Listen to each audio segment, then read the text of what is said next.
Hello and welcome to the Gallery San Isabel podcast. My name is Dante Bartolo. I represent Art Pueblo, which is a marketing company based here in Pueblo, Colorado. Today I'm joined here with my friend Dr. Theresa Ferg. She's the owner and artist with the Gallery San Isabel. Thank you so much for having a conversation with me today. You're welcome. You've been working on a really interesting project here at the gallery, and it involves Taekwondo and the founder and father of Taekwondo, General Choi Hong-hee. Yes. Yes, and could you tell me a little bit, to start off with, a little bit about the gallery, kind of what you do here, all the things you're involved with? Yes, Dante, and thank you very much for being here. I really appreciate the opportunity to talk about these projects. So the Gallery San Isabel, and it's been 10 years that I've been here in Pueblo, and I actually was headed to Albuquerque years ago, but I ended up in Pueblo in Colorado. And I do commission portraits. So I draw the portrait, I paint the portrait, or I sculpt the portraits. And people pay me to make a likeness of a family member or for an award, something like that. Can you tell me a little bit about how you were able to meet General Choi when he was alive, and kind of how you came into this opportunity to commission statues in his likeness? Certainly.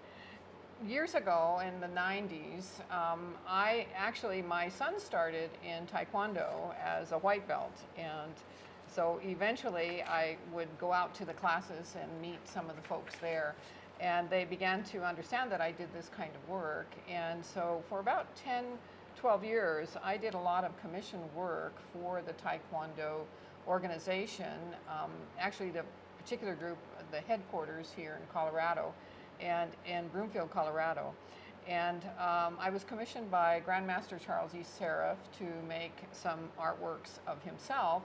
And then at one point, General Choi had seen the artworks that I had made, and he asked about having me to do his portrait, a sculpture bust of himself. And then when we started that project, he also decided that he would like for me to make the small statuette of the heaven hand form, which is one of the 24 forms in Taekwondo. And so that's how I came to meet him and then do the work. Fabulous, thank you. I also want to talk a little bit about the history of Taekwondo, the history of General Choi, and Theresa, feel free to add more little tidbits of information, I'm sure you will. So information in this recording, we collected it from the International Taekwondo Federation website, www.itftaekwondo.com. So General Choi was a 3-star Korean general. He's a very powerful figure and symbol in all of martial arts, practiced martial arts from a young age, all throughout his life. He's regarded by many as the founder and father of Taekwondo after naming the martial art in 1955, and then going on to create the International Taekwondo Federation, or the ITF, in 1966.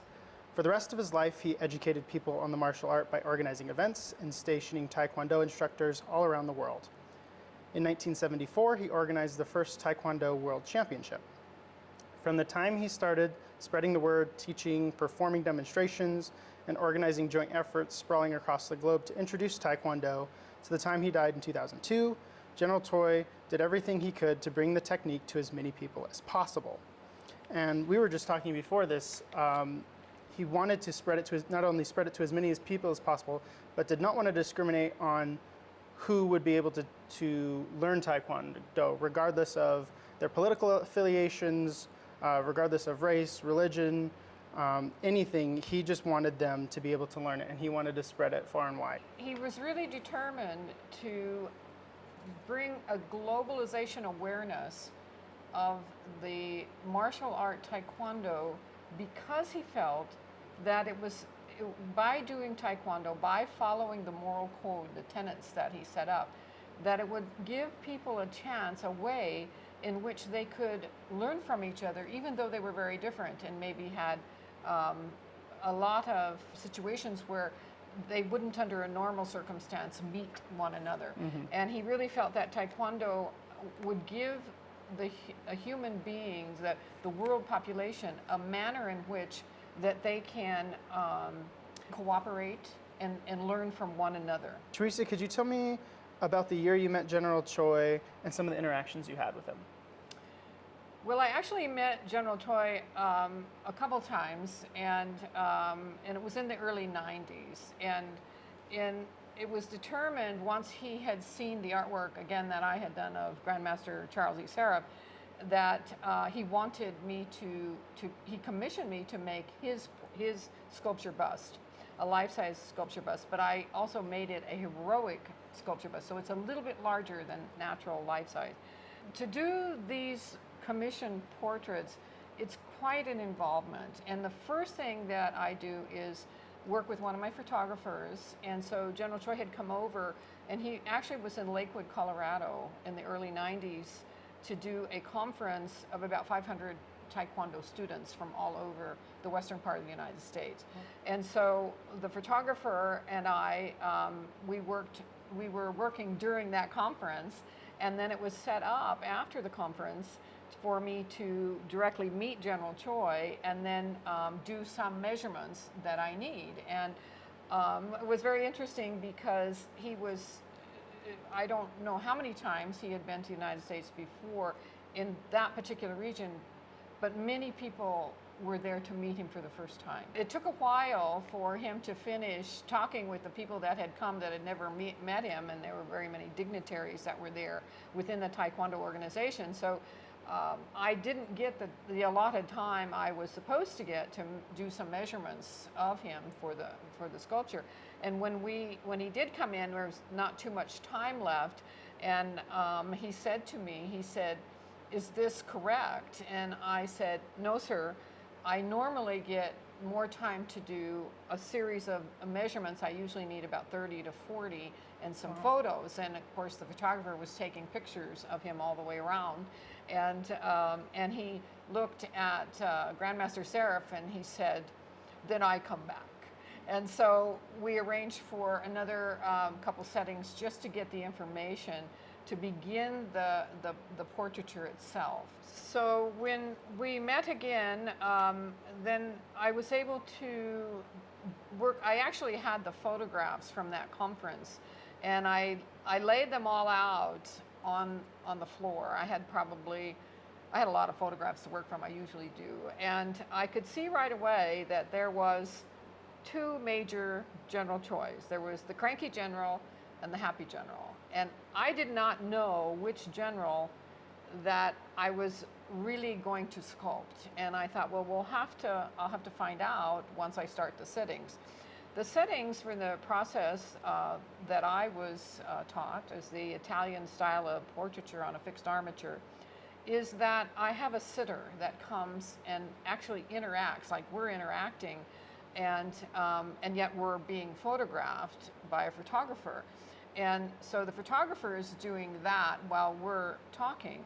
And in the work that I do, I'm the photographer, I'm the artist, and then the individual I'm trying to get a record of, which is the way I look at the sculpture portraits that I make, it's a record of that person. Then I need for them to interact with the sitter in a way that really engages them, so that if I get 75% of what I'm seeing, then I usually have a pretty good piece. And so it was finally arranged after the armature was set up, and I began to work with just the bony structure of the general's head and neck, and the top of his shoulders, just a touch where the collar is for his uniform. Then he came in, and we did the settings in the residence of Grandmaster Charles E. Seraph in Broomfield, Colorado. And the general, he actually was, and then to his surprise, was brought in one of the individuals that had been instrumental in the creation of Taekwondo 20, 30 years prior. So he was extremely excited to meet his old friend. And they spoke Korean the entire time. And the only times I ever spoke to them was through one of the black belts that was there to help us and ask them to move, or I would move to a certain section, something like that. But really, I didn't interrupt them, and it probably was about 2.5 hours of work, and it was very intense work because they were very excited to talk to one another, and And at the end of it, I usually cover it with like a plastic bag, that kind of thing. And I waited a good 2 weeks after that. And then I unveiled it for myself to see who did I have. Yeah. And to my surprise, it was the cranky general. So I knew I had to put the happy general onto that, because there's a series of layers for the muscles and that kind of thing. Yeah. So it was, you know, he was probably just, you know, I could say so many things about the process and what happened in my interaction with him, but just talking about the process, he was probably the most precise individual I have ever measured. Wow. He was quite exactly the same in measurement from left side to right side, which is unusual. Usually most of us have something that's a little bit different from left side to right side, but General Choi was quite precise. And I've done a number of portraits over the years, so it was very interesting to have this experience. Wow, really cool. When you met with General Choi, was there anything in person that would be surprising? Was he the humble person that a lot of stories talk about nowadays? Oh, absolutely. General Choi was a slight figure. His physique was smaller, and when I watched him at the conferences complete the patterns and actually interact with the other Taekwondo students, he completed the Taekwondo like it was a ballet. It wasn't a forceful martial art process like you think. It was extremely gracious and gentle, but except that the outcome was the same. The other individual would land flat on their back on the floor.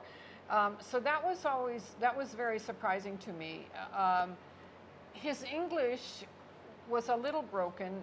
He could understand a little bit, and he could speak English, but it was broken. And at one point, he thanked me for being there to do the work, and I said, no, thank you. You've come a long way. You've been on the airplane a long time. And he said, no, you don't understand. He said, I live on an airplane. An airplane is my home, so that I can bring Taekwondo to everyone. And it was at that point that I realized how dedicated he was to being someone who had such a mission, a global mission, and it was very impressive. I guess one other incident that was very interesting that occurred, and when I do the sculptures of very well-known people, they are just people in the end, but they usually have something about them that is just jaw-droppingly different. And at one point in one of the settings that we did, and we ended up doing 2 of the settings there at the residence, he was in a high stool, sitting on a high stool, but it had a back to it, like a bar stool. And it brought him up to the correct height that I needed to be looking straight at him, eyeball to eyeball, in the creating of the sculpture. And he, as usual, people really enjoy that. At first, they're very nervous about the process, but then they get really into it, and they're very excited, and they begin to see themselves.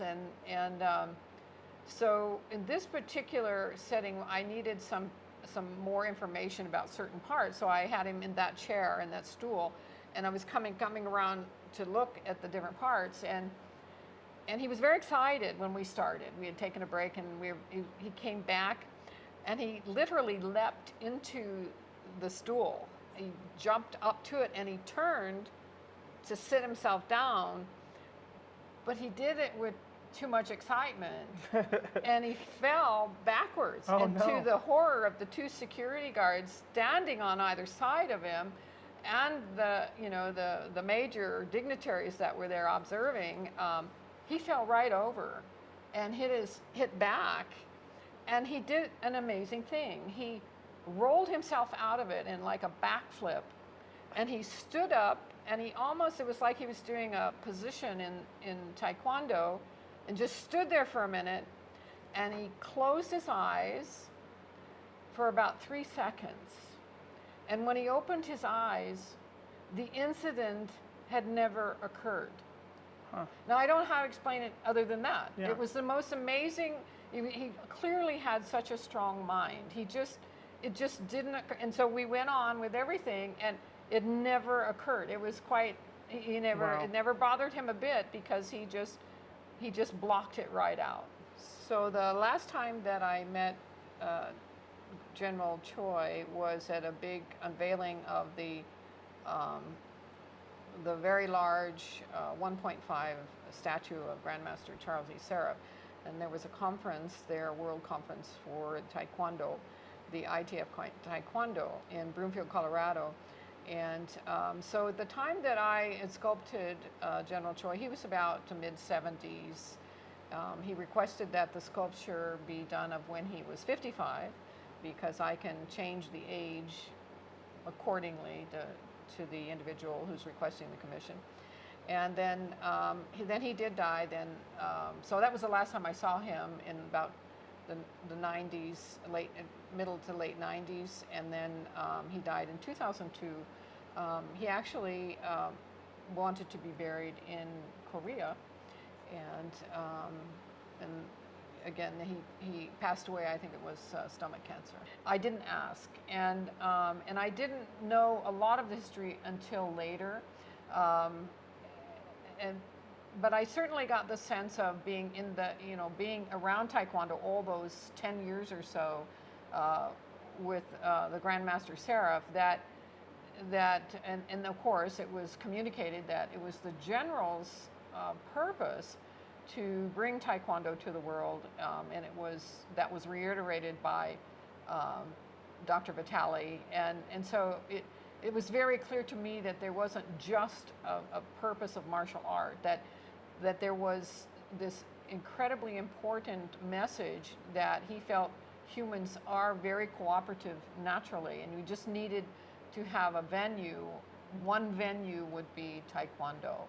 And so that's more the extent of what I knew then, as opposed to what I might know now. Wonderful, great.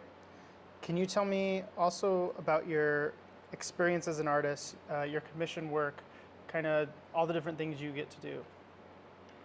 Well, it's always really interesting to me.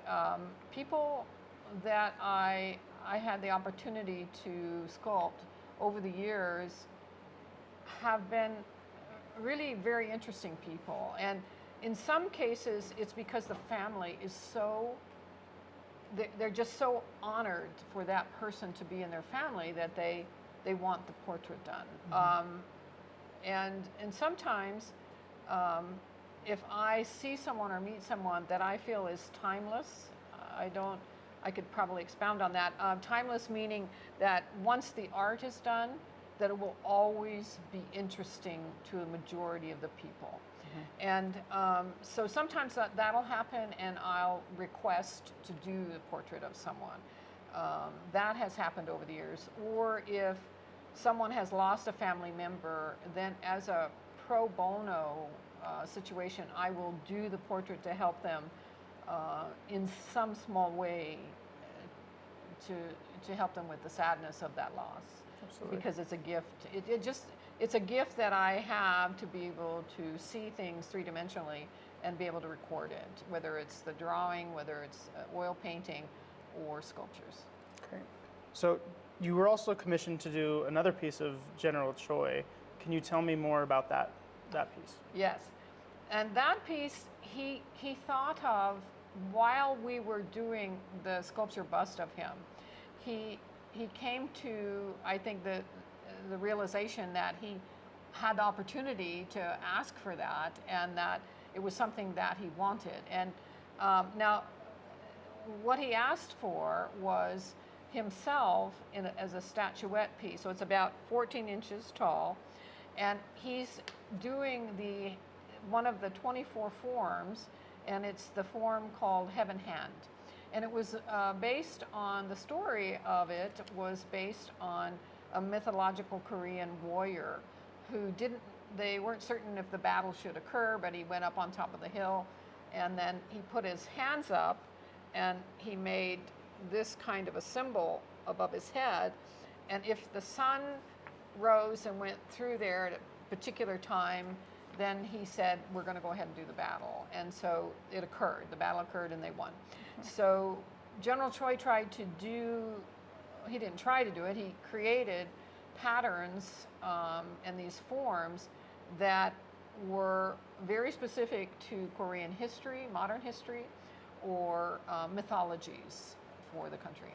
Theresa, can you give us more information on the amount of statues you were commissioned and why this statue in particular, the portrait, is exclusive? Because the commission was arranged with Grandmaster Charles E. Seraph, in the sense that the general asked Grandmaster Seraph to talk with me about doing the commission, then that's how it was arranged.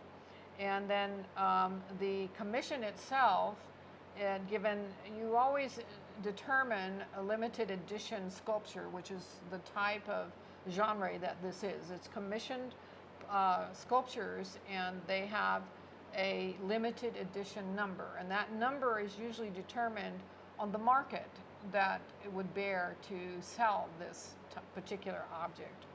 And in this case, I think the latest figure is something like 70 million members of Taekwondo in the world, of various factions and versions of the martial art. So an edition of 500 was determined by the gallery to do that. And then an artist's proof is always required by the foundry in case something should happen during the casting of an art piece. And so in an edition number, an artist receives 10% of that commissioned amount. So in this case it would be 50, and that's 550 total sculptures of General Choi's sculpture bust or portrait are allowed to be made legally. And in this case, they're not just a standard sculpture bust, they are an heroic size. And the reason for that is because I've been in the gyms, and most of the gyms, some are a little bit larger than others, but in all open spaces that have a little bit of a high ceiling, 10-foot ceiling, something like that, you have to adjust the size of the sculpture, whatever it is, to fit into that space. And a life-size head of any individual is not going to look right in that space. So the second commission that General Choi asked for was a commission for the statuette, about 14 inches tall, of himself doing the heaven hands sculpture. And the reason he asked for that, and that has some political background that I was aware of at that time because it was discussed in terms of him trying to explain to me in the English with Grandmaster Seraph, because it's a little more complicated. And basically he wanted a closed edition. So in this case, he said, I want 29 of these made, and I want them to look exactly this way and with the white patina on the bronzes and for the uniforms, and they will be handed out to the individuals that were my first students when I had first begun to create the Taekwondo and train these soldiers. Wow. And then he looked at me and he kind of laughed and he said, "It's my Oscar," like that. And so it was very fun to talk with him about it. But it really had very strong significance to him in terms of why he wanted that done. There's the portrait statue, and there's the heaven hand statue. Why would a dojo want to purchase this, or any martial arts school want to purchase that item to showcase in their school? Well, first and foremost, the art of sculpture is different than painting and drawing. The difference has to do with the power of it.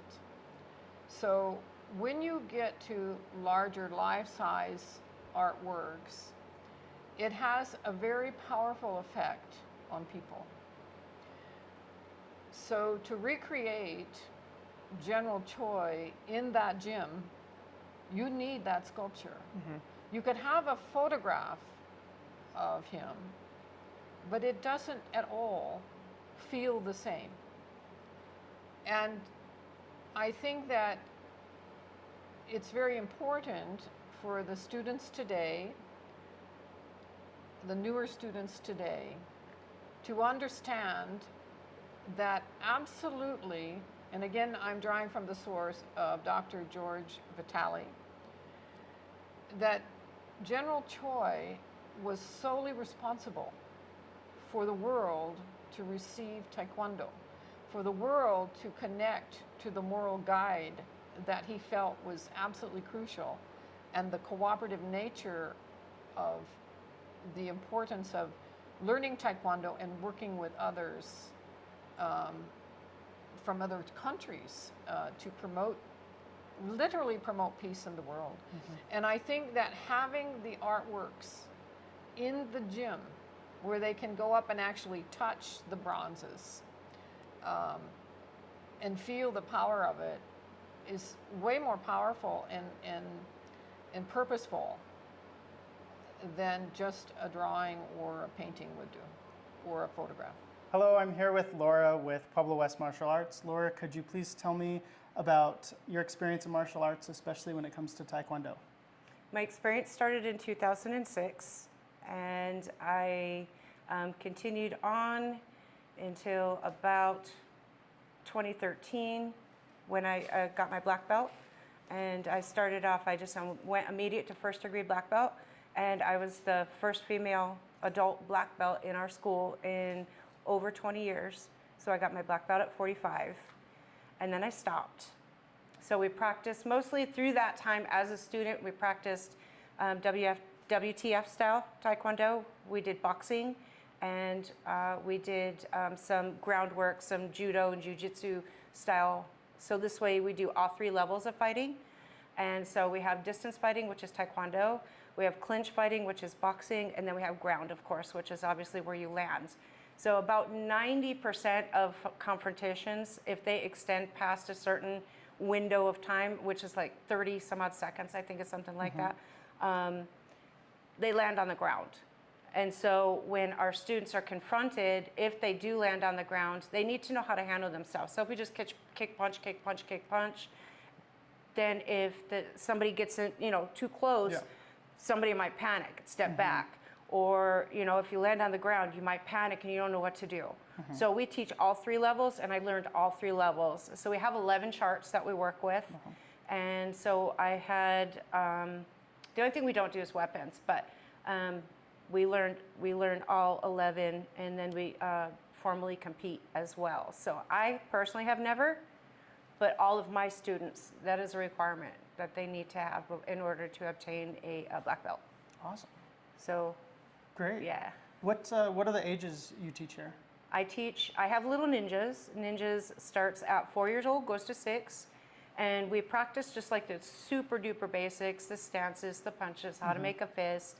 And then from there, it's from, depending on how the 6-year-old is in, because sometimes they're a little bit mature, or they have body awareness, or they've played sports before. Those are the ones that would probably advance to regular Taekwondo.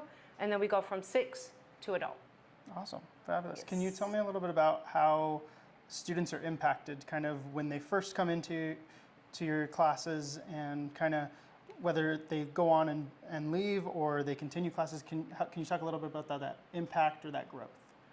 When they first come in, so we offer 2 free, just so that you can get a feel. And of course, when you first walk in, even if you have experience in any martial art, you walk in and you're like, is this really freaky? It's like the new kid, and all the eyes are on you. But so I try and I get my students to welcome them and walk them around, show them the charts, just to kind of make them feel a little at ease, try and get those nerves down a little bit so that they can be receptive to what we teach. And then we just go over the basics. And then I would say 9 out of 10 when they come in, they like our curriculum, and they just continue going. And then, sometimes life happens where they have to bow out for a little while. And I've had a lot leave and then come back. And then I've had, you know, a lot leave and not come back, you know.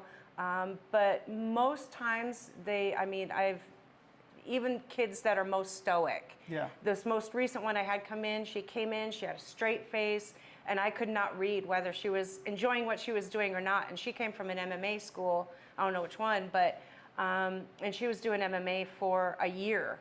She came here completely stoic, and then when I text her mom, I said, you know, thank you very much for attending. I hope you had a good time. Don't forget you have another free one.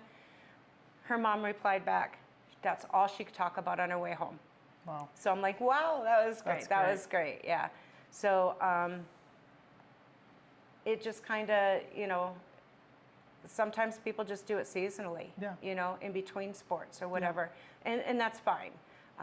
But if somebody walks in here and I can only give them one, maybe two techniques, something to take away, and they never come back, but if they remember those techniques, then I consider my job done. Awesome. Fabulous. Great. Can you tell me a little bit about your understanding the differences between the ITF style and the WTF style? ITF style is more, they don't use their hands as much. If they do, it's just basically a quick touch, don't touch, or a quick punch, retract back. WTF style, which is World Taekwondo Federation, and ITF is International Taekwondo Federation. The WTF style is more designed for self-defense, and that's the style that we primarily focus on. So I've had students that walk in here and you can always tell their eyes are down. They'll always look away when they're punching, or they're looking down doing their forms, and you know, they're processing or whatnot. But when they realize how to punch, how to throw your hip into something, how to, you know, chamber up your leg and kick, it kind of empowers a person to say, okay, now I know how to do this. So if somebody comes after me, I can really defend myself. So not only does it give you a physical confidence, but it also gives you a mental confidence, because now you can walk with your head held high, and you know, the very first thing of self-defense is awareness. So if you're driving in and out of your driveway 100 times, and all of a sudden the neighbor across the street buys a brand new plant, sticks it outside, or a brand new tree, sticks it outside, and as you're pulling out, you look over there, you go, oh, I didn't notice that before. You know, that's awareness. I mean, we get used to everything repetitive, repetitive, repetitive. And we repeat constantly, but when you go to the grocery store and come back often, you know, you know the parking lot, you know some of the regulars, you'll know if something's off. And if something doesn't feel right, go back in the store.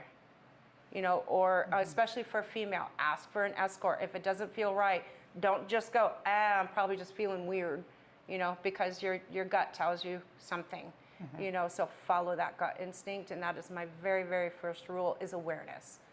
Be aware of your surrounding.